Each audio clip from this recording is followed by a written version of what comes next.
Abran su Biblia, por favor, a la carta de Pablo a los Gálatas. Gálatas.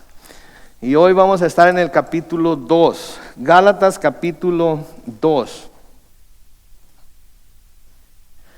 Cuando encuentren ese pasaje, por favor, digan amén.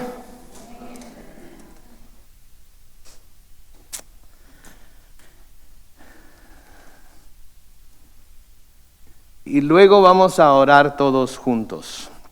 Padre Celestial, abrimos tu palabra a esta hora y deseamos, Señor, que por el poder de tu Espíritu tú nos enseñes aquellas cosas que has preparado para nosotros, Señor, para aprender. Queremos recibir directamente de ti, si bien a través de tu siervo, por el poder de tu Espíritu, lo que tu palabra nos quiere enseñar hoy. Y queremos, Señor, salir de aquí fortalecidos en nuestra fe, edificados en las áreas de nuestra fe que debemos ser edificados. Señor, también reprendidos, y debemos ser reprendidos por algo que estábamos pensando, haciendo, que no deberíamos pensar o hacer, pero que todo sea hecho, Señor, para tu honra, para tu gloria, para la exaltación del nombre de Jesús, y para que tanto los que estamos aquí como los que nos están viendo en línea, Señor, puedan sentir que saben un poco más de quién tú eres a través de lo que vamos a estudiar hoy. Bendecimos tu nombre entonces, Señor, en el nombre glorioso de Cristo Jesús, y todos decimos... Estamos en el capítulo 2 de la carta de Pablo a los Gálatas. Y el capítulo 2 empieza de una manera muy curiosa, porque aquí es en donde a veces la división de capítulos y versículos como que no cuadran. Si no tuviéramos el capítulo 1 y llegásemos al capítulo 2 y vemos en el versículo 1 después de 14 años, nos tendríamos que preguntar qué está diciendo Pablo, qué está queriendo decir Pablo aquí cuando dice que después de 14 años subió otra vez a Jerusalén. Para poder determinar lo que él está diciendo, tenemos que volver a hacer un breve repaso de algunas de las cosas que ya vimos en el capítulo 1. Y tenemos que hacer ese breve repaso precisamente para agarrar el contexto de lo que se nos está diciendo y poder entenderlo con claridad. Porque, como les he dicho muchas veces, no podemos tomar los textos de la Biblia fuera de contexto porque se convierten en pretextos para poder enseñar y decir cosas que a veces la Biblia no dice. Entonces tenemos que tener el contexto de lo que estamos leyendo.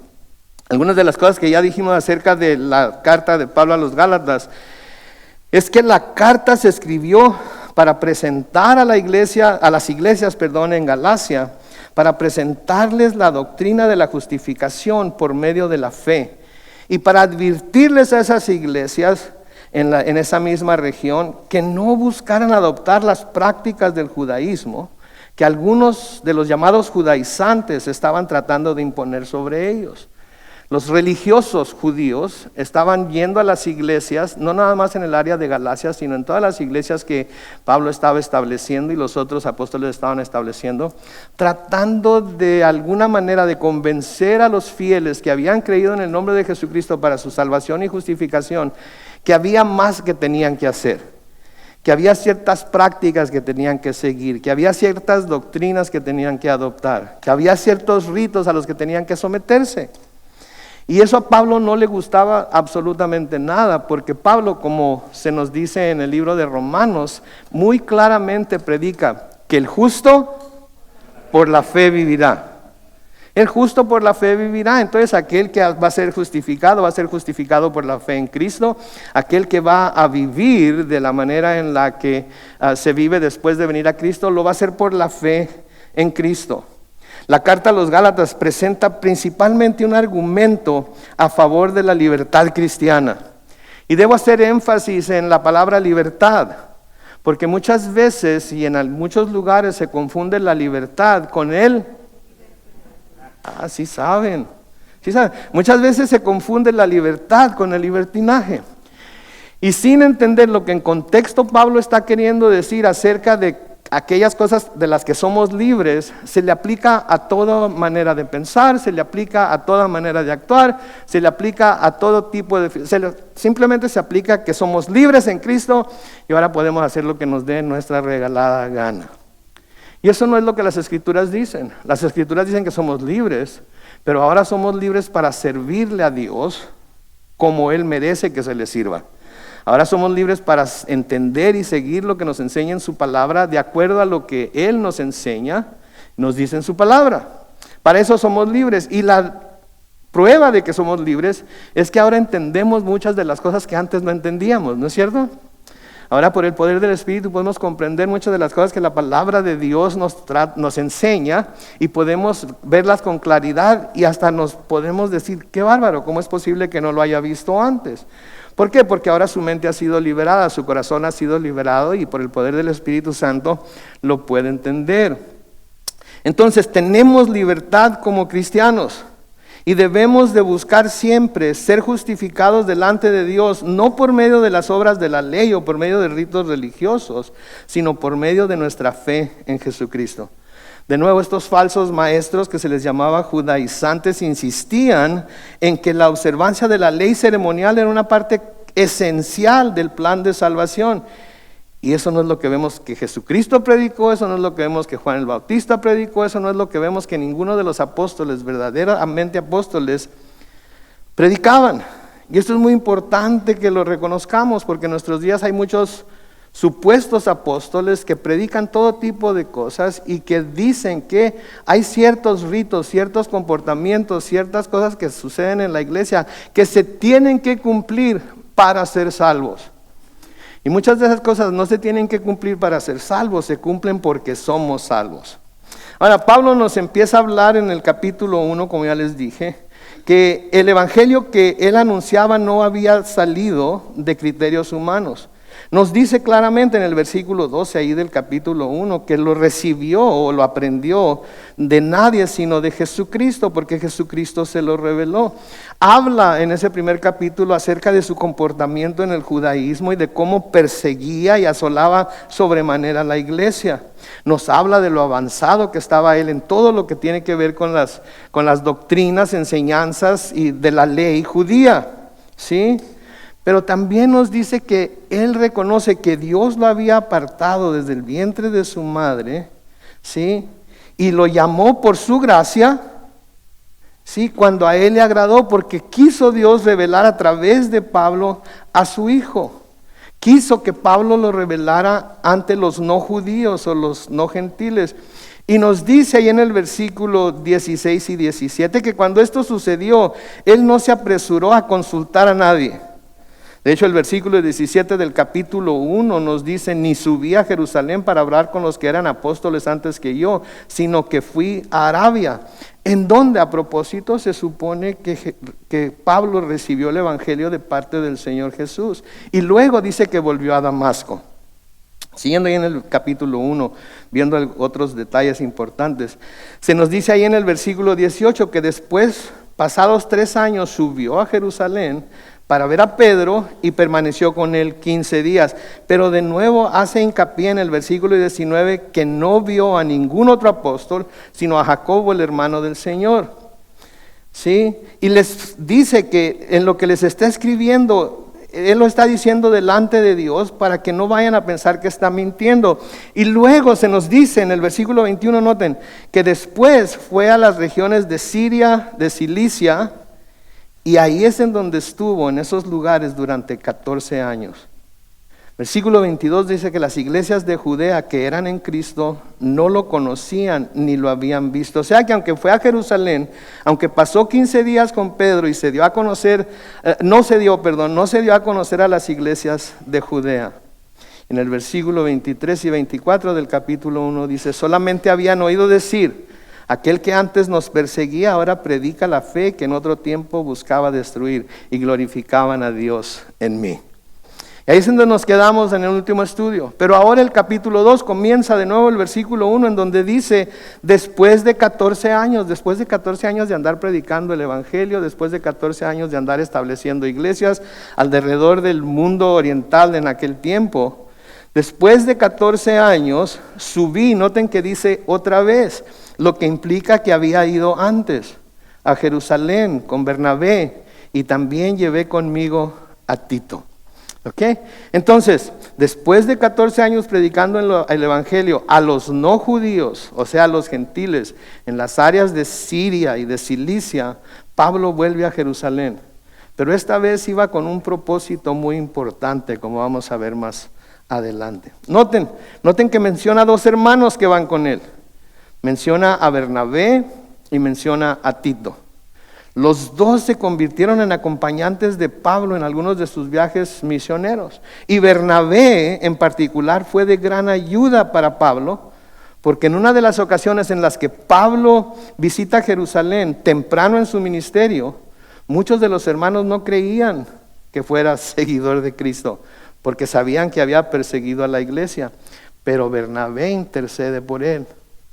En Hechos capítulo 9, los versículos 26 y 27, noten lo que dice ahí. Cuando Saulo, que después fue Pablo, llegó a Jerusalén, tuvo la intención de reunirse con los discípulos, pero todos le tenían miedo, porque no creían que fuera uno de ellos, o sea, uno de los discípulos. Versículo 27 dice: entonces Bernabé se encargó de llevar a Saulo ante los apóstoles, y ahí les contó cómo Saulo había visto al Señor en el camino, como había hablado con él, y el valor con qué valor había predicado en Damasco el nombre de Jesús.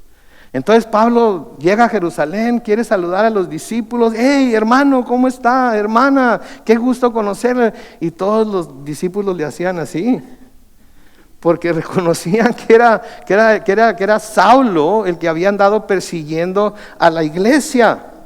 Pero Bernabé, que su nombre traducido es hijo de ánimo, ¿sí? Bernabé va con ellos y les dice: no, están equivocados.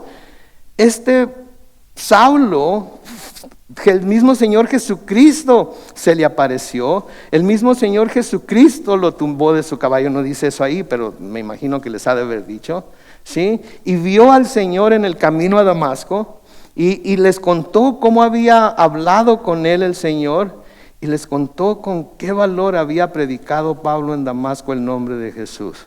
Entonces es este Bernabé que dice: hermanos, no le tengan miedo, el león no es como lo pintan.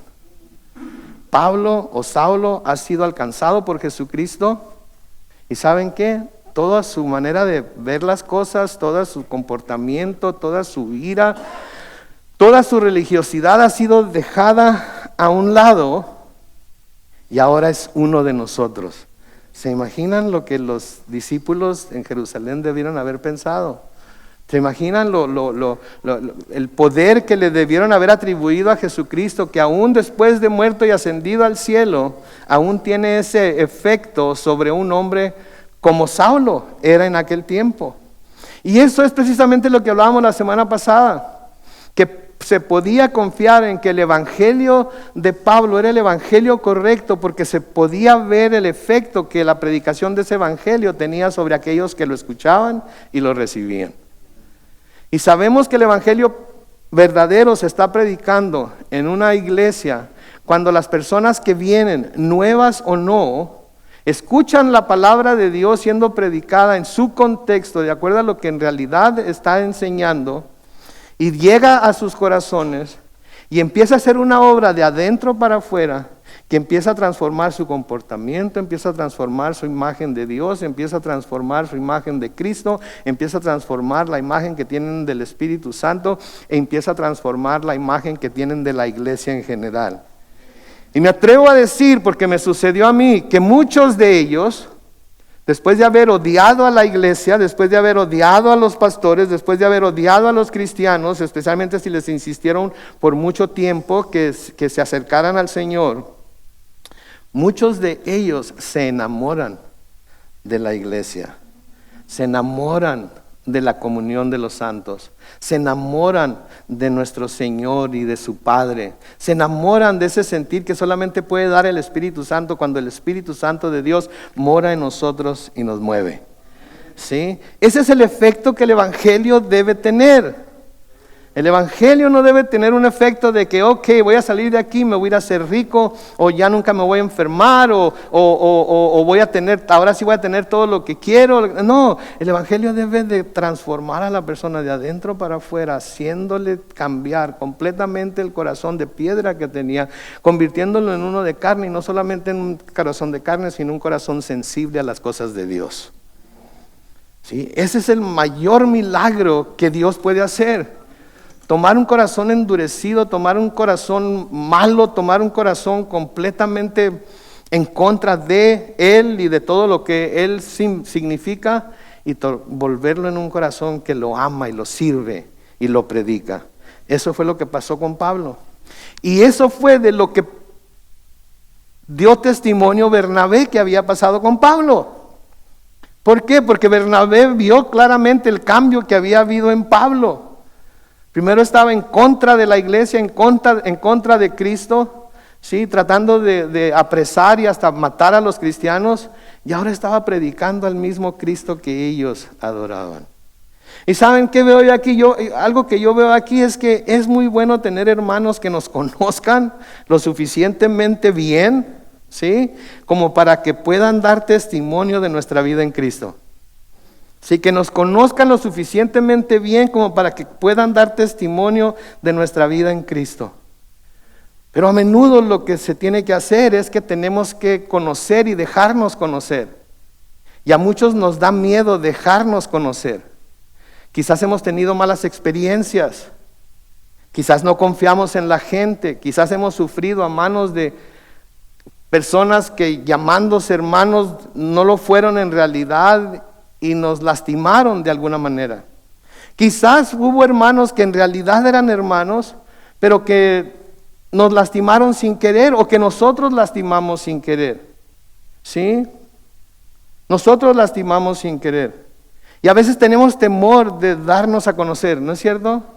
Hay mucha gente que viene a la iglesia, pero en cuanto termina el servicio, antes de que se diga el último amén, ya están pisando el umbral de la puerta, y en cuanto escuchan amén, ¡fum!, vámonos, se desaparecen. Hay otras personas que nos gusta quedarnos y comer pancito con café y platicar, ¿verdad? Y platicar de nuestras experiencias de la semana. Esta semana fuimos como 12 de nuestros hermanos y yo a una conferencia en la iglesia de Calvary Vista, y tuvimos un gran tiempo. Fuimos motivados de gran manera por las predicaciones de 5 pastores que gracias a Dios por una vez no fui yo, y pudieron recibir de otros pastores y pudieron darse cuenta de que Dios se mueve a través de mucha gente diferente, y pudimos ser retados en nuestra fe. Sí, y eso, y comimos todos juntos, y etcétera, etcétera. De eso se trata, eso es la iglesia. Pero tenemos que darnos a conocer. Si queremos tener amigos en la iglesia, debemos mostrarnos amistosos, como dice el libro de Proverbios. Nadie me saluda, nadie es mi amigo, nadie me habla. Háblele a alguien, salude a alguien, pero no conozco a nadie. ¿Qué, está en la secundaria todavía o qué? Porque así éramos en la secundaria. ¿Te acuerdan cuando fueron el primer año de secundaria? Y cómo, si eran como nosotros, por ejemplo, cuando yo fui a Junior High en Los Ángeles, aparte de nuestra clase de 6º año se fue a una escuela y la otra parte se fue a otra, y cuando llegamos a homeroom, que se llama la primera clase, o se llamaba la primera clase en mis tiempos, volteaba uno para todos lados y no conocía a nadie porque nos mezclaban a todos y andábamos en todos los salones. Y a veces así somos salir a la iglesia, no conozco a nadie. ¿Sabe qué? Hay alguien que lo conoce a usted más de lo que usted se imagina que lo conoce, y ese es Dios. Entonces ya conoce al más importante, o el más importante lo conoce a usted. Dios quiere tener amigos, sea amigable. Dele la mano de compañerismo a alguien que no conozca y dígale, bienvenido, o es la primera vez que vengo, ¿qué más ofrecen? O hay alguien que pueda orar por mí, o traigo este problema, lo que sea. Pero para poder tener amigos tenemos que mostrarnos amistosos, ¿sí? Y si no queremos, ¿sabe qué? Pues también, no importa. Pero el que se pierde de las bendiciones de poder tener hermanos en Cristo que nos conozcan y que nosotros los conocemos, somos nosotros cuando nos portamos de esa manera. ¿Sí? En el Salmo 119 y el versículo 63, en el Salmo 119, versículo 63 dice: soy amigo de ¿quiénes? De todos los que te honran, de todos los que obedecen tus preceptos. ¿Sí? Soy amigo de todos los que te honran, de todos los que obedecen tus preceptos. Estamos aquí todos nosotros juntos porque estamos aquí primeramente, es mi oración que estemos aquí primeramente para honrar al Señor. Amén. Y estamos aquí todos juntos estudiando la palabra porque todos queremos obedecer los preceptos del Señor. Amén.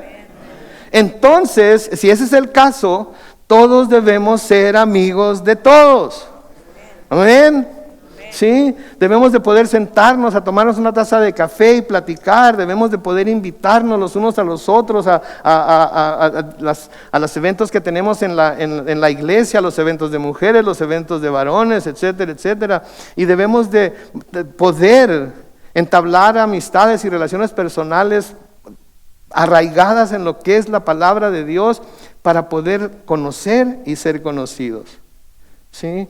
Porque así fue como la iglesia creció al principio. Eso fue precisamente lo que se hizo.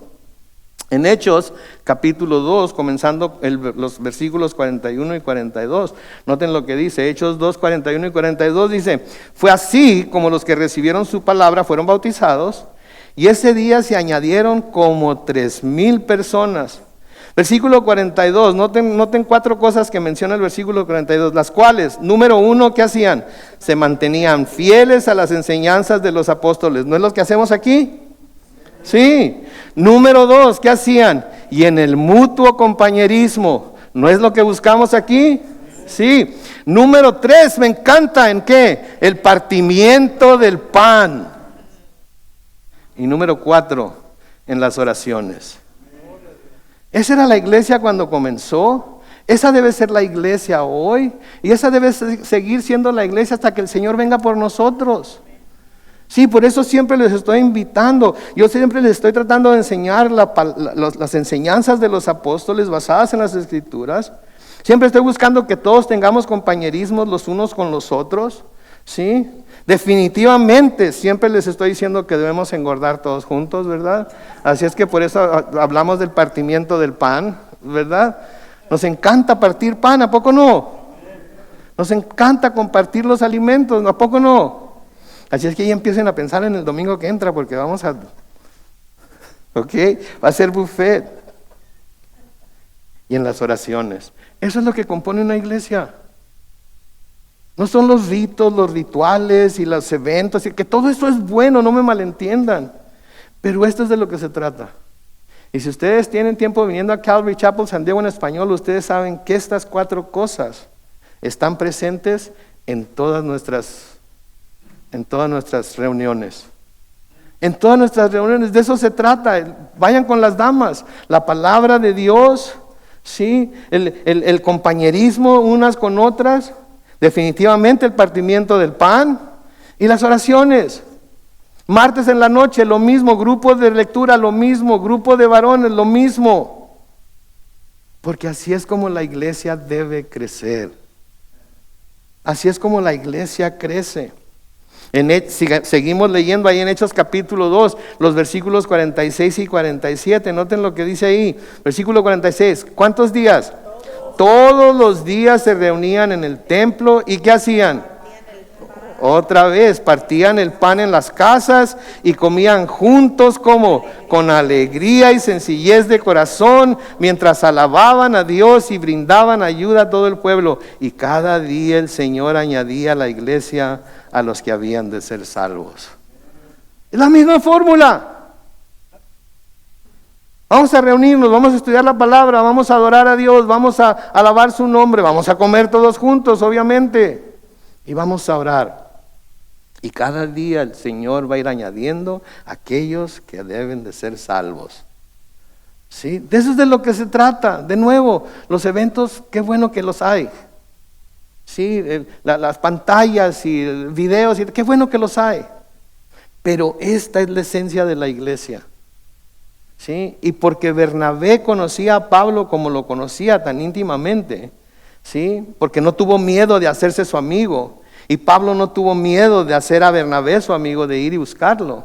Por eso ahora Bernabé podía dar testimonio de lo que Pablo había llegado a hacer por medio del poder del Evangelio de Jesucristo. Y luego noten que menciona a Tito. Tito es un convertido griego del que no se nos dice mucho, que llegó a ser colaborador cercano de Pablo, a quien menciona en un par de ocasiones en 2 de Corintios, y a quien le escribió una carta personal. Y se cree que Tito se convirtió a Cristo por medio de Pablo, por la forma en la que lo saluda en esa carta que le escribió. En Tito capítulo 1 y el versículo 4, noten lo que dice. A Tito, ¿cómo lo llama? Verdadero hijo en nuestra fe común. Recibe gracia, misericordia y paz de Dios el Padre y del Señor Jesucristo, nuestro Salvador. Entonces se cree que Tito precisamente fue alguien que se convirtió por medio de la predicación de Pablo. Porque recuerden, Pablo fue enviado a los no judíos, o sea, a los gentiles a predicar, y Tito fue uno de esos gentiles. Ahora, acerca de la visita que hizo Pablo a Jerusalén después de 14 años de estar ausente. Se cree, y la mayoría de los comentaristas están de acuerdo, en que esta visita de la cual está hablando aquí es la visita en la que se llevó a cabo lo que se conoce como el primer concilio en Jerusalén. El primer concilio en Jerusalén, en el cual se trataron algunos de los problemas que Pablo va a mencionar más adelante en esta carta. Entonces ese primer concilio fue una reunión de Pablo, Bernabé, Tito, los que se consideraban o a los que se les consideraba como los principales de la iglesia, para tomar ciertas decisiones en cuanto a lo que muchos de estos judaizantes querían imponer sobre las iglesias gentiles. Y tenemos el relato completo en el libro de los Hechos y vamos a leer algunos pasajes, pero para leer estos pasajes los van a tener que buscar en su Biblia, ¿sí? Para que no se malimpongan y hagan caminar sus deditos a través de las páginas de la Biblia o le hagan swipe para arriba o para abajo a su dispositivo, ¿verdad? El primer pasaje que quiero que busquen es Hechos capítulo 14. Hechos capítulo 14. Es el primer pasaje que me gustaría que buscaran. Hechos capítulo 14. Y vamos a leer algunos versículos nada más, no vamos a leerlo todo, aunque una vez que lleguen a casa lo pueden leer todo y van a poder ver el hilo y el contexto de todo lo que se está diciendo completo.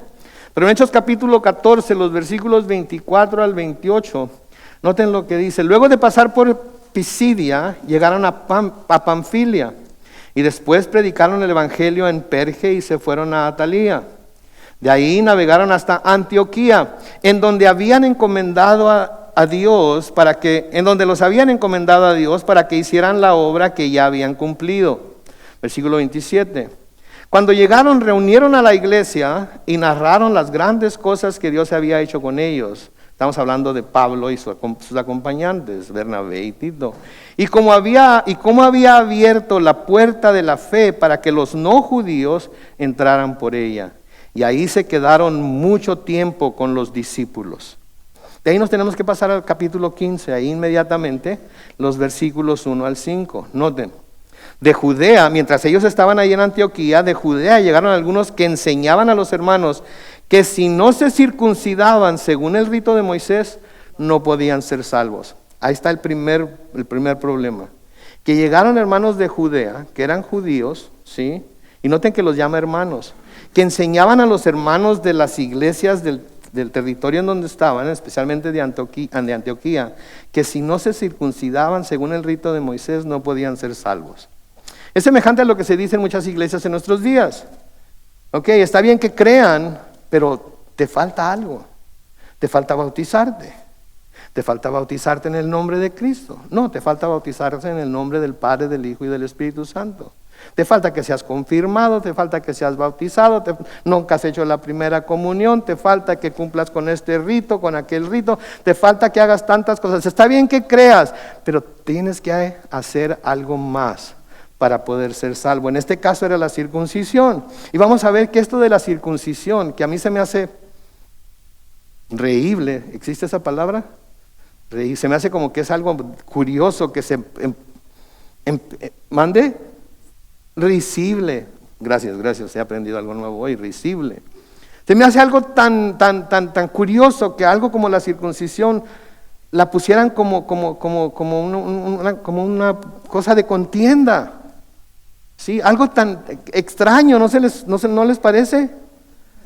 Porque digo, en serio, si vamos a ponernos a pensar en ello más profundamente, insistían los judaizantes en que los hombres gentiles tenían que circuncidarse, pero al menos que ellos hicieran la circuncisión, ¿cómo sabían que lo habían hecho o no? Sí me explico. Es una ridiculez, ¿no creen? No era como que se podía traer una credencial con foto o algo así para digo, pónganse a pensar. Sin embargo, los judaizantes insistían. Está bien que crean, pero no solamente tienen que creer, se tienen que circuncidar también, según el rito de Moisés. Si no, no van a poder ser salvos. Versículo 2 dice, como Pablo y Bernabé tuvieron una fuerte discusión con ellos, se acordó que los dos y algunos otros fueran a Jerusalén para tratar esta cuestión con los apóstoles y los ancianos. Como habían sido enviados por la iglesia, pasaron por Fenicia y Samaria, y ahí hablaron de la conversión de los no judíos o los gentiles, lo cual hizo que todos los hermanos se alegraran mucho. Cuando llegaron a Jerusalén, fueron recibidos por la iglesia, los apóstoles y los ancianos, y ahí contaron todo lo que Dios había hecho con ellos. Pero algunos creyentes, y noten por favor, es importante que noten que los llaman creyentes, pero algunos creyentes de la secta de los fariseos que estaban ahí, se opusieron a ellos y dijeron, es necesario circuncidarlos y mandarles que cumplan con la ley de Moisés. Noten, los llaman creyentes, pero no eran creyentes verdaderos, eran creyentes falsos o creyentes que tenían tergiversada la enseñanza de Cristo. Sí, porque para ellos, si no cumplían con la ley de Moisés, si no eran circuncidados, no podían ser salvos. Y pues imagínense lo que debieron haber sentido tanto gentil que no acostumbraba a la circuncisión, tanto judío también que de alguna manera se había apartado de los caminos y nunca se circuncidó ni circuncidó a sus hijos, cuando dicen, no, si no son circuncidados, si no obedecen la ley de Moisés, no pueden ser salvos. Y la primera pregunta que debe surgir es, entonces, si todavía tenemos que circuncidarnos, si todavía tenemos que cumplir con la ley de Moisés, ¿para qué murió Cristo? ¿Qué caso tenía? Si haciendo esas cosas se puede ser salvo, ¿qué caso tenía que Cristo muriera? ¿Qué caso tenía que fuera crucificado de la forma en la que fue crucificado, que fuera azotado como fue azotado y abusado como fue abusado y sufriera todo lo que sufrió? ¿Qué caso tenía que hubiera venido tan siquiera si ya la ley ya estaba ahí y por medio de la ley y la circuncisión se podía ser salvo? No tenía caso. Seguimos leyendo ahí en el capítulo 15 de Hechos, los versículos 6 al 11. Ahora noten lo que dice. Los apóstoles y los ancianos se reunieron para tratar este asunto. Y luego de mucho discutir, o sea que estuvieron discutiendo, hablando de esto, Pedro se levantó y les dijo, escuchen al apóstol Pedro lo que les dice aquí. Queridos hermanos, ustedes saben que hace algún tiempo Dios determinó que yo mismo proclamara a los no judíos el mensaje del evangelio para que creyeran. Y Dios, dice el versículo 8, que conoce los corazones, los confirmó y les dio el Espíritu Santo, lo mismo que a nosotros. Dios no hizo ninguna diferencia entre ellos y nosotros, sino que por la fe purificó sus corazones. ¿Por la qué? Por la fe purificó sus corazones. Versículo 10, noten, entonces, ¿por qué ponen a prueba a Dios al imponer sobre los discípulos una carga? Escuchen esto, que ni nuestros padres ni nosotros hemos podido llevar. Entonces, ¿qué caso tiene que les impongan esta carga? Ustedes bien saben, no sean hipócritas, ustedes bien saben que ni nosotros ni nuestros padres pudieron llevar esta carga de la ley. Es más, cuando salieron los judíos de Egipto, cuando salieron los israelitas de Egipto y cruzaron el Mar Rojo y anduvieron en el desierto por 40 años, ¿saben a cuántos israelitas circuncidaron durante esos 40 años? Ninguno. Cuando llegaron al río Jordán e iban a cruzar el río Jordán para llegar a la tierra prometida, tuvieron que detenerse y circuncidar a todo mundo. Porque no habían obedecido lo que el Señor les había dicho que tenían que hacer. Y mucho menos habían podido obedecer la ley. Porque si alguna vez han leído la ley del Señor, no solamente los 10 mandamientos, sino todo lo que es la ley, se van a dar cuenta que es imposible Es imposible mantenerlo todo en el cerebro, es imposible hacer las cosas en la fecha cuando se tienen que hacer, en la forma exacta cuando se tienen que hacer, tener los suficientes sacerdotes para hacerlo. Era imposible. Y lo que Dios quería hacer por medio de la ley era demostrarles que no había manera de que el hombre podía justificarse delante de Dios. Eso era lo que Él quería que se dieran cuenta, de que no había manera de que el hombre pudiera justificarse delante de Dios. Y Pablo nos dice que por el cumplimiento de la ley nadie es justificado. ¿Por qué no se puede cumplir la ley? Es imposible. Y luego noten lo que dice el versículo 11 de Hechos 15. Lo que creemos es que por la bondad del Señor Jesús seremos salvos lo mismo que ellos. ¿No, se fijan cómo cambió la cosa ahí Pedro? No dice que por el Señor Jesús ellos serán salvos igual que nosotros.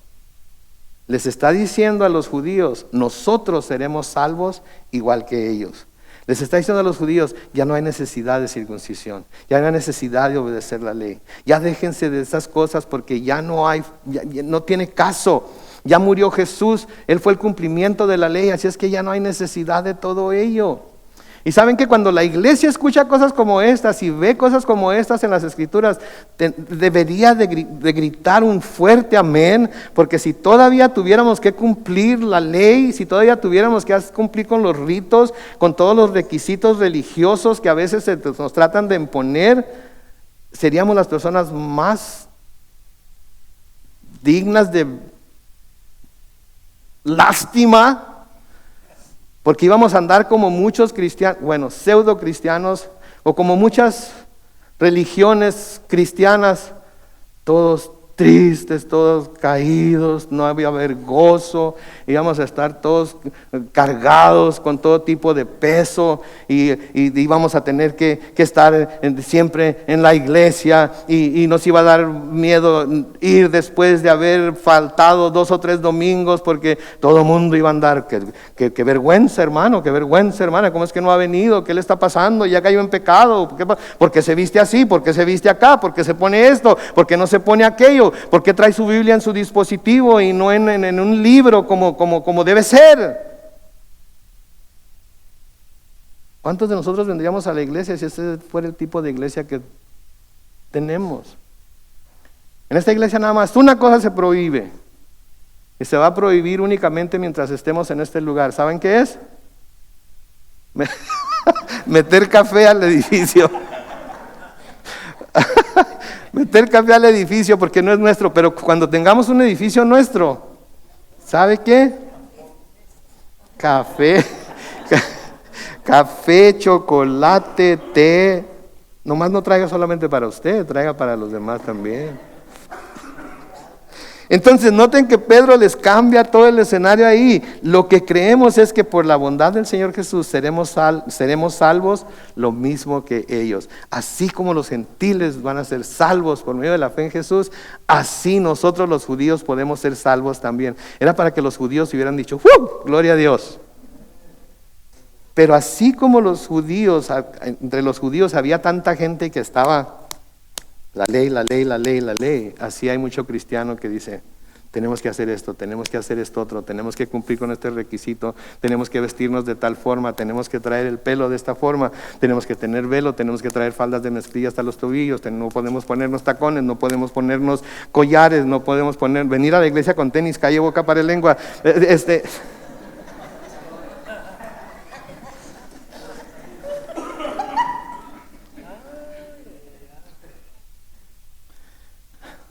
¿Se imagina usted? Yo sería el primero en ser echado afuera. ¿Por qué se ríen? Estamos en la iglesia. El Señor está en su santo templo. Calle delante de Él.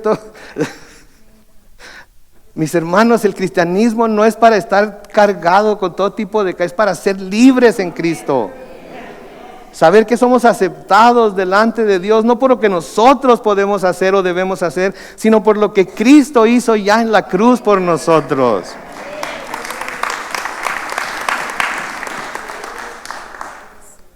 En ese mismo concilio, Jacobo, el hermano del Señor, habla y dice esto en el capítulo 15, versículos 19 y 20 de los Hechos, dice: mi consejo es que no inquieten a los no judíos que se convierten a Dios, sino que los instruyan para que se aparten de la idolatría, que es algo que todavía Juan nos dice que huyamos de la idolatría, de libertinaje sexual, que es algo que todavía debemos de estar huyendo de ello, de comer carne de animales ahogados y de comer sangre. Ahora, aquí tenemos que detenernos un poco, porque aun cuando eso fue lo que decidieron que les iban a decir a los discípulos que no debían hacer, llegamos al libro de Romanos, y ¿qué dice Pablo a los romanos?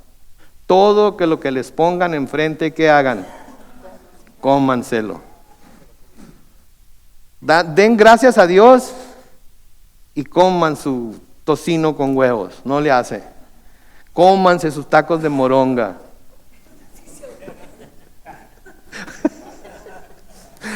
Cómanse sus tortas de jamón.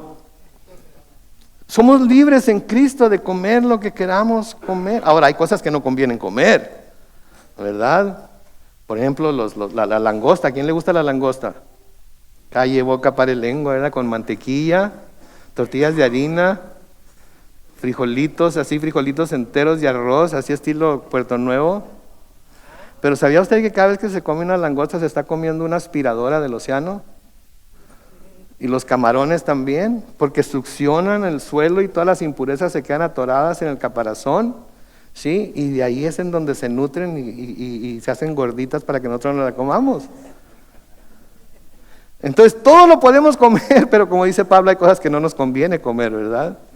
Entonces, aún después de que esto sucedió, después siguieron pensando, pues es que hay muchos gentiles que tienen estas costumbres para comer. Comen víboras, comen lagartijas, comen lo que les caiga, porque, ¿verdad? Pues todo lo que... ¿Qué les vamos a hacer? Déjenlos que se lo coman. Esa es su costumbre. No tiene nada que ver con la salvación, no tiene nada que ver con la fe en Cristo, no tiene nada que... Tiene que ver con la ley dietética que los judíos tenían, pero nada tiene que ver con Cristo. ¿Sí? Entonces, de nuevo, el hermano del Señor les dice, ¿saben cuál es mi consejo? Que no inquieten a los no judíos que se convierten a Dios. Déjenlos en paz. Si el Señor Jesucristo dijo que tenían que creer en Él, porque de tal manera amó Dios al mundo que dio a su Hijo unigénito para que todo aquel que no coma carne de puerco, ¿eso es lo que dice? No, dice para que todo aquel que en Él cree, mas tenga vida eterna. Sí, claro que esto implica otro número de cosas, pero le vamos a dejar ahí. Entonces, Pablo les está diciendo todas esas cosas y les está hablando acerca de lo que hizo después de haberse convertido. Y durante esos 14 años todo esto fue lo que sucedió hasta que volvió a Jerusalén a presentar este problema que se había dado en las iglesias que se estaban estableciendo, porque los judaizantes forzosamente querían que los nuevos creyentes obedecieran la ley de Moisés y se circuncidaran. Y Pablo dice, ¿saben qué? No se hace. Y Pablo defendió esto, como vamos a ver, a capa y espada. Y esto es precisamente de lo que se va a tratar la carta a los Gálatas, ¿sí? En el versículo 2, noten lo que dice. Pero subí en obediencia a una revelación, y para no correr o para no haber corrido en vano, el evangelio que predico entre los no judíos lo expuse en privado a los que tenían cierta reputación. Ahora, Pablo menciona aquí que la razón por la que fue a Jerusalén en esta ocasión fue porque había recibido una revelación directa de parte del Señor de que debería ir. Cosa que a propósito sucedió varias veces con Pablo, ¿ok? No se nos dice cuándo la recibió, quizás cuando supo que estaban tratando de hacer a los gentiles que se circuncidaran y obedecieran a la ley de Moisés. Quizás el Señor se le apareció y le dijo, Pablo, necesitas ir con Bernabé y con Tito a Jerusalén y hablar con Pedro y Juan y con todos los camaradas allá de lo que está pasando aquí, para que se pongan de acuerdo qué es lo que van a predicar, qué es lo que van a hablar acerca de estas cosas. Pero esta no fue la única ocasión en la que Pablo nos dice que recibió una revelación directamente de nuestro Señor Jesucristo. Y digo que Pablo fue privilegiado en este aspecto, porque todos los otros apóstoles habían caminado con Jesús, lo habían visto personalmente, Pero solo Pablo y Juan lo vieron después de resucitado. Juan y no estoy hablando después de resucitado nada más, porque obviamente todos los apóstoles lo vieron, pero resucitado y glorificado en el cielo, ¿sí? Juan en el Apocalipsis y Pablo en diferentes ocasiones. Por ejemplo, en Hechos capítulo 22, versículos 17 al 21, noten lo que dice ahí. Cuando volví a Jerusalén, mientras oraba yo en el templo, entré en éxtasis. ¿Saben lo que es un éxtasis, verdad? Cuando se queda uno así como que, oh my goodness. Versículo 18, vi entonces al Señor. ¿Escucharon eso? Vi entonces al Señor y escuché que me decía: date prisa y sal pronto de Jerusalén, porque no van a creer lo que les digas de mí. Yo le respondí: Señor, ellos saben que yo andaba por todas las sinagogas encarcelando y azotando a los que creían en ti.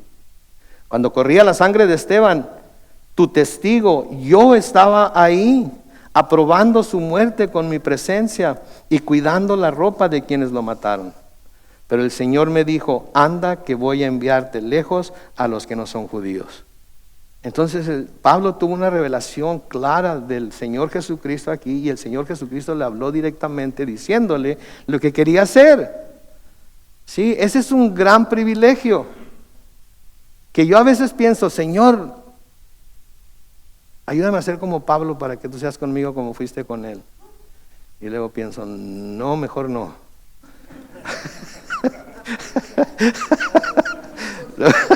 No vaya a ser que me parta un rayo, ¿verdad? No, mejor no.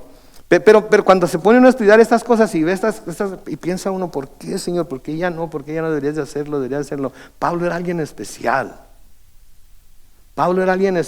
Y Dios iba a hacer todo lo que tuviera que hacer para darle credibilidad al ministerio de Pablo. Porque por esa credibilidad que el Señor le dio al ministerio de Pablo, tenemos más de la mitad del Nuevo Testamento. ¿Sí? Y tenemos a Pablo, como ya habíamos dicho, en muy alta estima. Y contamos en que las enseñanzas que Él nos dio son completas y claramente bíblicas, y buscamos ponerlas en práctica en nuestra propia vida. Las usamos para amonestar, las usamos para amonestar, las usamos para aconsejar, las usamos para reprender, para corregir, etcétera, etcétera, porque estamos confiados y el Espíritu Santo da testimonio a nuestro espíritu de que es la verdadera palabra de Dios. Más tarde Jesús se le apareció a Pablo en otra visión después de que apareció Pablo ante el concilio en Jerusalén. En Hechos 23, los versículos 10 y 11, noten, Hechos 23, versículos 10 y 11. Dice: y como la discusión iba en aumento cuando estaba delante del concilio y el tribuno romano, el tribuno temía que fueran a despedazar a Pablo. Así que mandó que los soldados bajaran y lo quitaran de en medio y se lo llevaran a la fortaleza. Versículo 11, noten. A la noche siguiente, el Señor se le presentó y le dijo: Pablo, ten ánimo, pues necesito que des testimonio de mí en Roma, así como lo has hecho en Jerusalén. Entonces una vez más se le presenta el Señor. Le dijo: Pablo, he escuchado tu deseo de que quieres ir a Roma, pues ¿a dónde crees que te voy a mandar? Te voy a mandar a Roma. Pero no fue en el crucero que él pensaba ir, ¿verdad? Fue como prisionero en cadenas, y tuvo un naufragio y sufrió todo lo que sabemos, que leemos en el libro de los Hechos que sufrió, etcétera, etcétera. Pero el Señor se le presentó a Pablo de esa manera. Qué gran privilegio. Ahora, pudiéramos decir: Señor, ¿por qué no lo haces ahora? ¿Por qué no lo haces aquí? ¿Por qué no lo haces ya? Agárrense, porque esto es algo que sigue sucediendo en nuestros días. Esto es algo que sigue sucediendo en nuestros días. Pero ¿saben en dónde está sucediendo más? En el Medio Oriente. En el Medio Oriente, entre los musulmanes. ¿Por qué? Porque Dios no quiere que nadie se pierda. Y va a hacer todo lo que pueda y tenga que hacer para salvar a aquellos que está llamando a la salvación. Y entre ellos hay muchos musulmanes, va a haber muchos musulmanes. Sí, porque también ellos fueron creados por Dios, y la salvación fue abierta o está abierta todavía a ellos por medio de Jesucristo. Lo único que tienen que hacer es dejar a un lado a su profeta Mohammed y dejar a un lado a su Dios Alá, que no es el mismo Dios que del que nos habla la Biblia, y volverse al verdadero Dios Yahvé por medio de Yeshua, su único hijo. Pero el Señor lo está haciendo. Hay una organización que se llama CBN, que es Christian Broadcast Network se llama. Y les doy estos datos para que no digan, pues el pastor dijo. No, se los estoy dando para que vayan y los busquen, ¿ok? Para que vean que no les estoy diciendo cosas que nada, tiene que decir algo porque no, está detallada la situación. En un reporte de CBN leí que en medio de la tragedia y el sufrimiento, Dios está interviniendo en Gaza, que ha sido devastada por la guerra. Él está derramando su espíritu ahí, mientras los palestinos informan que muchas personas ahora están experimentando sueños y visiones de Jesús. Sí. Y mis respetos para los israelitas porque tienen que defender su pueblo, tienen que defender sus ciudadanos, y lo que Hamás hizo en octubre pasado fue horrendo, ¿ok? Pero Dios todavía se preocupa por Gaza y por la gente que vive en Gaza. Sí, los gobiernos quizás no se preocupen o quieran tratar de, porque ahorita la cosa es que por un lado de la boca están diciendo queremos que haya un cese al fuego, por el otro lado creemos que Israel tiene derecho a defenderse. Entonces ¿qué están pidiendo que se haga? ¿Que se defiendan o cese al fuego? Porque si hay cese al fuego, entonces lo que ha sucedido en otras ocasiones es que jamás se ha aprovechado de ese cese al fuego para volver a hacer atrocidades. Y si se defienden, porque los militantes de Hamás se esconden entre centros de la población común y corriente, de escuelas y hospitales, Israel va a tener que defenderse y va a morir gente inocente. Es la guerra, es el hombre. Es la insensibilidad que tiene el hombre hacia el sufrimiento de otros seres humanos. ¿Sí? Es el orgullo de querer ser el que está en lo correcto. Y desafortunadamente hay mucho cristiano que cae en la trampa y se hace de un lado o del otro. Cuando lo que deberíamos de estar haciendo es estar orando para que el Señor se mueva entre israelíes y musulmanes, y haya gente que se convierta y de alguna manera reciban ese nuevo corazón y esa nueva manera de pensar y apliquen lo que la palabra de Dios dice en sus vidas. Sí, entonces Dios está derramando su espíritu ahí en Gaza. Mientras los palestinos informan que muchas personas ahora están experimentando sueños y visiones de Jesús, escuchen esto, se reporta que alrededor de 200 musulmanes entregaron su corazón a Jesús porque el Señor se les apareció en visiones y sueños a todos al mismo tiempo.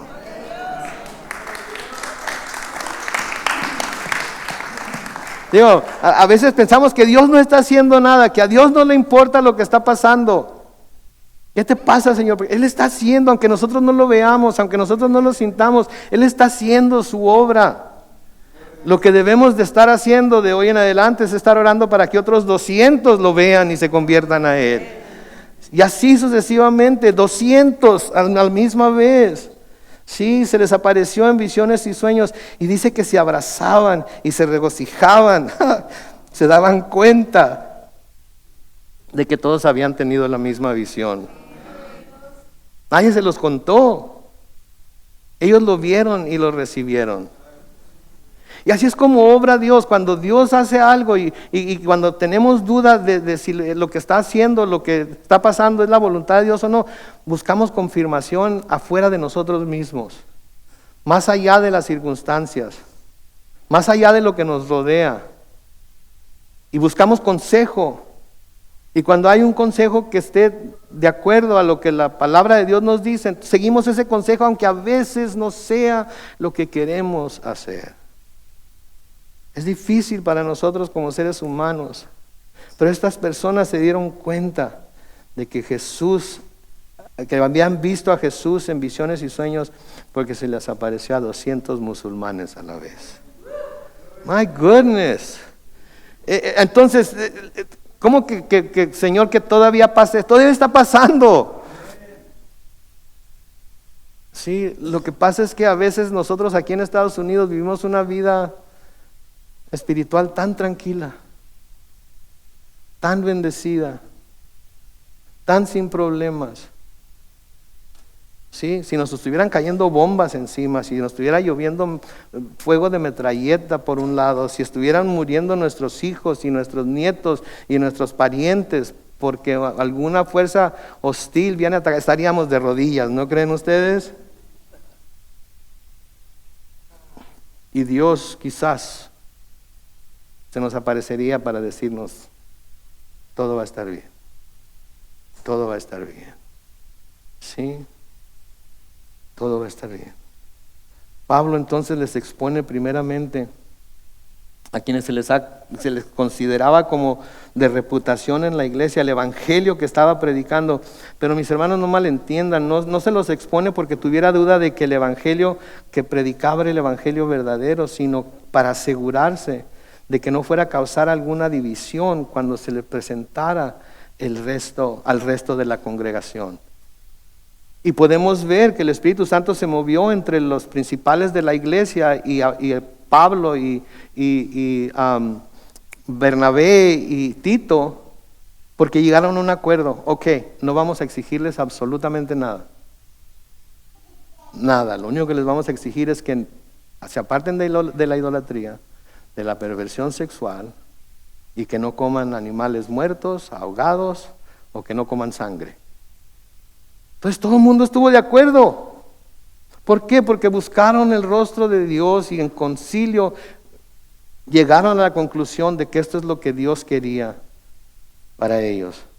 Y como prueba de que no había ningún desacuerdo entre Pablo y los principales de la iglesia de Jerusalén, noten lo que dice el versículo 3 de Gálatas 2. Pero ni siquiera Tito, que estaba conmigo, fue obligado a circuncidarse, aunque era griego. Lo que Pablo está diciendo aquí es que el hecho de que Pablo dice aquí que Tito no fue obligado a circuncidarse, a pesar de que era griego, para poder ser aceptado por los líderes de la iglesia, nos presenta con el tema central de los falsos maestros judíos al cual Pablo va a dirigirse repetidas veces aquí en el libro en la carta a los Gálatas. Lo vamos a ver en Gálatas 5:2, Gálatas 5:3, Gálatas 5:6. Porque este era el gran problema que tenían los judíos con la predicación de Pablo. De nuevo, como dice Hechos 15:5, pero algunos creyentes de la secta de los fariseos que estaban ahí se opusieron a ellos y dijeron, es necesario circuncidarlos y mandarles que cumplan la ley de Moisés. Entonces, Tito no fue circuncidado. ¿Por qué?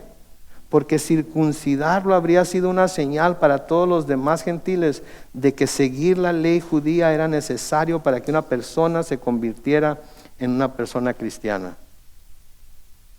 ¿Sí? Y no hay necesidad de eso. ¿Qué es lo necesario para que una persona se convierta en cristiano? Fe.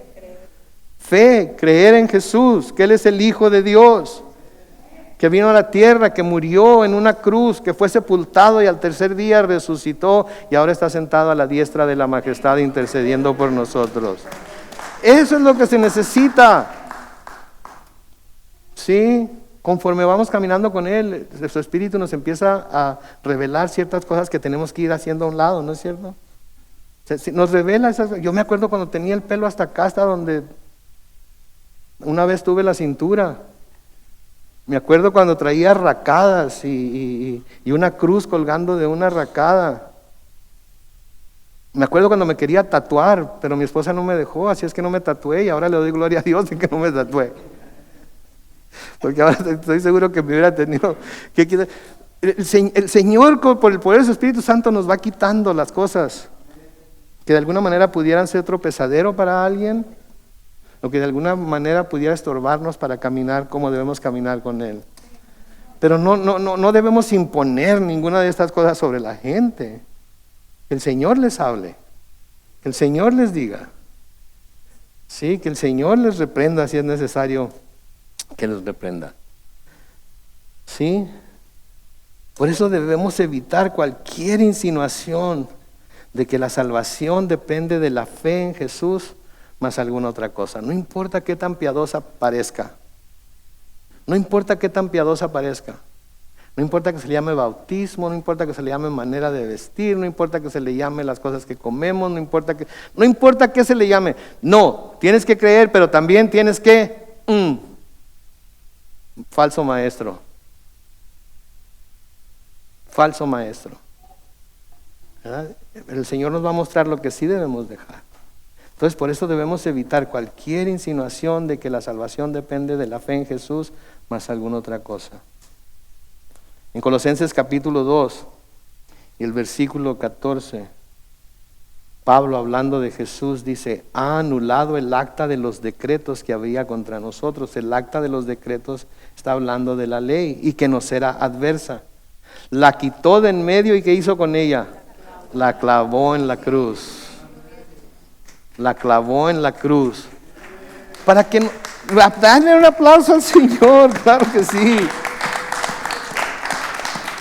Para que nosotros no tengamos que estar preocupados mordiendo. Algunos ya nos acabamos las uñas. Imagínense andarse mordiendo las uñas porque a lo mejor lo que estoy haciendo está mal, a lo mejor lo que hice está mal, a lo mejor lo que dije está mal.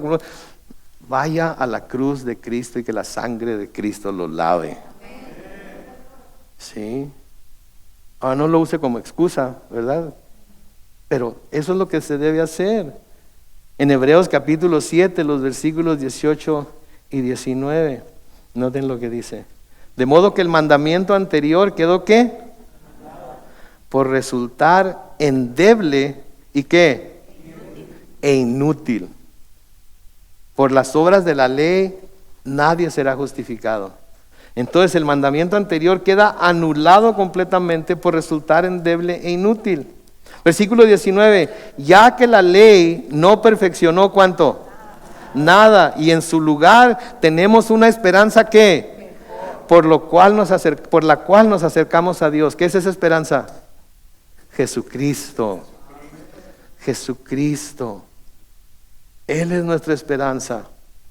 No vamos a llegar al cielo con un montón de certificados firmados por nuestros maestros religiosos. Si me trae un certificado y me dice: pastor, fírmelo para que me dejen entrar al cielo, ¿sabe qué? Vaya a buscar otro que se lo firme. Yo no firmo certificados para entrar al cielo. Ya quedó firmada su entrada al cielo con la sangre de Cristo. Ya no hay necesidad de nada de esto. Dice el versículo 4, y vamos a leerlo rápidamente y vamos a abordarlo la semana que entra. Y esto a pesar de los falsos hermanos introducidos a escondidas que entraban para espiar la libertad que tenemos en Cristo Jesús y para reducirnos a esclavitud. Versículo 5, a los cuales ni por un momento accedimos a someternos para que la verdad del Evangelio permaneciera en ustedes. Entonces Pedro está diciendo, aunque nos hubieran dicho que los circuncidáramos, ¿saben qué hubiéramos hecho? Nada, no lo hubiéramos circuncidado. Porque eso iba a dar la impresión de que se necesita el Evangelio y la circuncisión. En nuestros días diríamos, se necesita el Evangelio y el bautismo. Se necesita el Evangelio y solamente usar la Biblia Reina Valera 60. El Evangelio y lo único que es necesario es que el Evangelio, las buenas nuevas de Jesús, que vino a morir por nosotros, a entregarse como sacrificio por nosotros, para que nosotros ahora podamos ser salvos. Amén. Oremos. Bendito Padre Celestial, te damos tantas gracias por tu palabra en esta mañana, Señor. Gracias por esa libertad que tenemos en Cristo. Gracias porque ya no tenemos que seguir ningún rito o ritual religioso. Ya no tenemos que seguir ninguna ley judía o no. Ya no tenemos que presentar ningún requisito para poder entrar al cielo, Señor, porque tu Hijo Jesús ya pagó nuestra deuda de pecado delante de ti, derramando su sangre en la cruz y haciéndonos aceptos delante de ti en él. Te damos toda la honra y toda la gloria, Dios, en esta mañana, porque tú eres bueno y para siempre es tu misericordia. Te damos gracias, Señor, de que conociéndonos aún así nos salvaste y nos has estado transformando desde el momento en el que vinimos a ti, Señor, por el poder de tu Espíritu Santo, y sabemos que la obra que empezaste nosotros también la terminarás. Nos encomendamos a tu mano de gracia entonces para que tú sigas haciendo esos cambios que necesitas hacer en nuestras vidas, para que podamos, como Pablo, ser fieles testigos de tu amor y de tu gracia y del Evangelio de Jesucristo. Te pedimos, Señor, que nos ayudes a conocernos como hermanos, a tener esas relaciones personales a los unos con los otros, en el cual conocemos y se nos conoce. Ayúdanos, Señor, a ser como la iglesia primitiva, que permanecía en las enseñanzas de los apóstoles, permanecían partiendo el pan juntos cada día, permanecían, Señor, en el compañerismo de los santos y permanecían más que todo en la oración. Señor, que podamos ser ese tipo de iglesia que recibe a la gente no para imponer cargas sobre ellos, sino para dejarles saber que en Cristo pueden encontrar la verdadera libertad. Aquí van a recibir la verdad, y como dijo nuestro Señor Jesucristo, la verdad es la que nos hace libres. Así es que, Señor, nos encomendamos a ti para que nos sigas enseñando, para que nos sigas instruyendo, y podamos seguir, Señor, de cerca lo que tu palabra nos dice. Que hagamos un lado cualquier religiosidad, que hagamos un lado cualquier requisito que se nos quiera imponer, y te sigamos a ti, fielmente, íntegramente, completamente a ti. Sigamos tus pasos y sigamos tu ejemplo siempre. Bendecimos tu nombre y lo hacemos en el glorioso nombre de Jesús. Y la iglesia dice...